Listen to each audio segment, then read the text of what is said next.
नमस्कार, शिल्पाज किचनमध्ये आपलं स्वागत आहे। आज आपण करणार आहे काजू मसाला। त्यासाठी आपण 3 कांदे, 3 टोमॅटो आणि काजू घेतलेत। काजूचं प्रमाण कमी जास्त करू शकता। आलं लसूण घेतलेलं आहे। कांदे आता मी चिरून घेतलेत सगळे आणि पाणी गरम करायला ठेवलेलं आहे। त्यात कांदे आणि काजू चांगली एक उकळी येऊ द्यायची। आता टोमॅटो आपण आधी टोमॅटोची प्युरी करून घेऊया।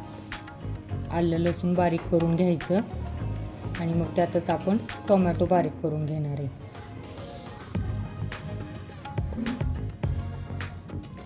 हे बघा, चांगली उकळी आल्यावर आपण हे काढून घ्यायचं आणि थंड झाल्यावरच हे बारीक करून घ्यायचं। टोमॅटोची तेल गरम करायला ठेवले। आधी आपण 1 वाटी मी काजू घेतले, भाजीसाठी काजू घेतले, ते तळून घेतले। लालसर होईपर्यंत ते तळून घ्यायचे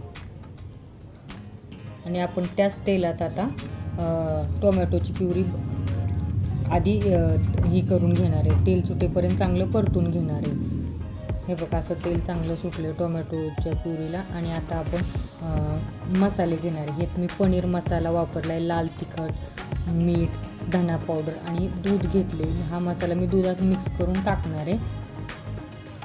तुम्ही किचन किंग मसाला पण वापरू शकता, पण मी पनीरचा मसाला वापरले। हे दुधात चांगलं मिक्स करून घ्यायचं आणि ते पण आता आपण कांदा आणि काजूची पेस्ट केली ती पण चांगली परतून घ्यायची।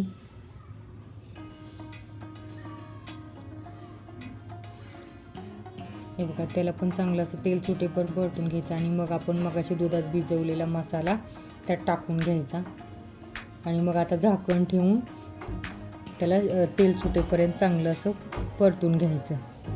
हे बघा, असं चांगलं तेल। जर भाजी अजून पातळ हवी असेल तर तुम्ही पाणी वाढवू शकता।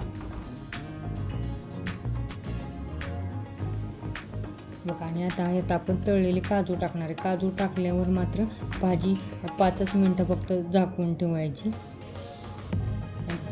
आता आपण ह्यात बटर टाकून घेणार आहे, कस्तुरी मेथी टाकून घ्यायची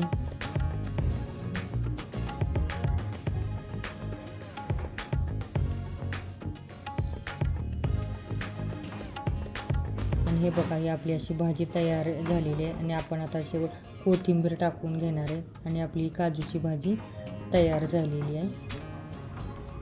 बघा, रेसिपी आवडली असेल तर लाईक करा, शेअर करा, सबस्क्राईब करा। धन्यवाद।